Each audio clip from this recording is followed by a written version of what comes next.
Welcome to Future Voices of Faith. Today you're going to hear from Kirstyn Campbell. She's going to preach a message entitled The Pursuit of His Presence, that we shouldn't go anywhere without Him. This message was preached during her Homiletics class. Enjoy this message, The Pursuit of His Presence. Good evening, everyone. Thank you all so much for coming out this evening. My name is Kirstyn Campbell. I'm from Sussex, New Brunswick, Canada, but moved to Maine about 2 years ago. So the text I'm going to be reading from today is Exodus 33:14 to 18. Again, that's Exodus 33:14 to 18. And it says, "The Lord replied, 'My presence will go with you, and I will give you rest.' Then Moses said to him, 'If your presence does not go with us, do not send us up from here. How will anyone know that you are pleased with me and with your people unless you go with us? What else would distinguish me and your people from all the other people on the face of the earth?' And the Lord said to Moses, 'I will do the very thing you have asked because I am pleased with you and I know you by name.' And then Moses said, 'Now show me your glory.'" The title of my sermon tonight is The Pursuit of His Presence. One time there was this little boy running through a tall cornfield. He was running around bare feet, having the best time of his life until he hit this patch of thorns. And when he stepped in this patch of thorns or ran into it, they started getting his feet cutting and scraping at it. And he realized that with every single step he would take further, that it would only intensify the pain. So he said in that moment, "You know what, I'm not going to move until my Father comes and saves me from this." And in the same way as the boy refused to move, that's how Moses refused to move without the presence of God. Because in this story, when the Father shows up on the scene, he picks up the Son, he takes the thorns out of his feet and carries him somewhere safe. So the boy refused to move without his father, and Moses refused to go unless God's presence went with him. Moses was dependent on God. So when we pursue the presence of God, we become dependent on God. Dependency is recognizing our need for God in our most helpless situations. So Moses knew what it meant to be dependent on God because he had to lead Israelites for 40 years who would complain nonstop. He had to be dependent that the Lord would give him his own personal wisdom and strength, and for other people too.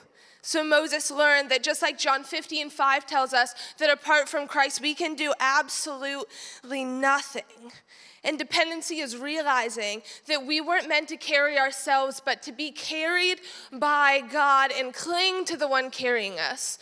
In this story, the little boy's only job when he got picked up was to cling to his father and not let go. So sometimes there's times in our life where we reach really low points and we realize we can't do this on our strength. The Lord, I can't do this, and I look to you, and that's the only reason we look to him, is because of our low points. But God's presence isn't just meant for the thorns of our life, it's meant for every moment. Moses wasn't just dependent on God, but he was desperate for the presence of God. So when we pursue the presence of God, we don't only just be dependent on God, but we say, "Lord, I need you more than anything else in every single moment of my life, so I am desperate for you." So Moses asked God earlier in this chapter, "Who will you send with me to help lead the people into the promised land?" And the Lord replied in verse 14, and he said, "I will be with you, Moses." And Moses didn't just say, "Okay, thanks, God, that's great deal.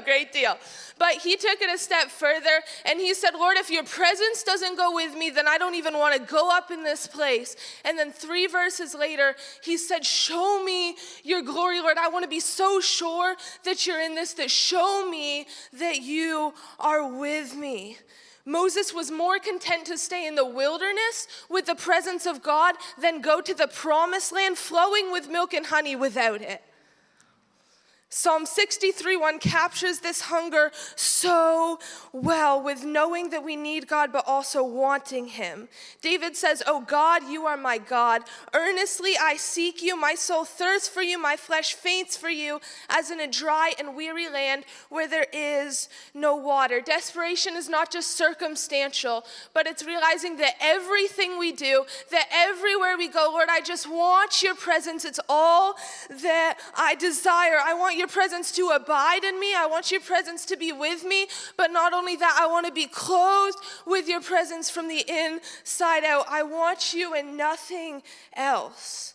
And when we depend on God and continually stay desperate for him, something begins to shift in our life. We become set apart from everyone else, not because of who we are, but because of who we walk with. We see in verse 16 that Moses distinguished the people. So when we are dependent on God, when we are desperate for the presence of God, he distinguishes us and sets us apart. In verse 16, it says, "How will anyone know that you are pleased with me and with your people unless you go with us? What else will distinguish me and your people from all the other people on the face of the earth?" And just like God set the Israelites apart, he can do the same for us today because we are marked by who we follow. In Acts 4:13, we see a verse about Peter and John. It says that they were unschooled, just ordinary men. But the people were astonished because they realized that they had been with Jesus. And it's the same thing today. We are getting uneducated, but we might not be the brightest person out there. We might not be the most talented person out there, but it's a good thing that our education, our careers, our titles, our family don't mark us because it's only the presence of God that marks us. God answers Moses in verse 17 when he says, "I will do the very thing you have asked because I am pleased with you and I know you by name." God's presence is the difference in our life, in every aspect. When we seek the presence of the Lord and get in a posture of pursuing his presence, he gives faith to the doubter, healing to the sick, provision to the poor, the zeal for life to the suicidal, joy to the mourners. I could go on and on, but if you catch this, just catch that his presence is the difference in our lives. His presence is the difference in every single aspect. He changes things. When we are distinguished by God's presence, it becomes evident to others that our lives are forever transformed. Pursuing his presence is not just a casual Sunday morning thing. Pursuing his presence is not a religious ritual that we always have to do. Pursuing his presence is not even just a one-time declaration, but it is a continual cry of our hearts that says, "I need you. I'm dependent on you, but not only that, I'm desperate for you. I want you with my everything. You're all that I want, and I'll walk with you because I know I'm distinguished by you." May we today be a people who refuse to move without the presence of God, and everything starts to change when we do this. I hope that you're challenged today to pursue and seek God like never before. I want to ask you to do two things. Number one, would you pray for Kirstyn? Pray that God would keep his hand upon her. She's a great communicator of the gospel. And number two, would you become a donor? This Bible college is donor supported. And because of donor support, we're able to graduate students just like Kirstyn debt-free. So the link is available to you there. And if you'll go and give whatever God speaks to you to give, if all of us will just do something, we know that we can continue to train these young preachers to preach the gospel. Thank you. But if you will learn to stay steady in 4 years of Faith Bible College, you're on trajectory to say it was God that called me. And if God be for me, who could be against me? I'm talking about you coming a boy and going home a man. I'm talking about you coming in here as a little girl and walking out as a woman of God. You ought to be able to run massive ministry, massive outreach, and do great things because Jesus is coming soon.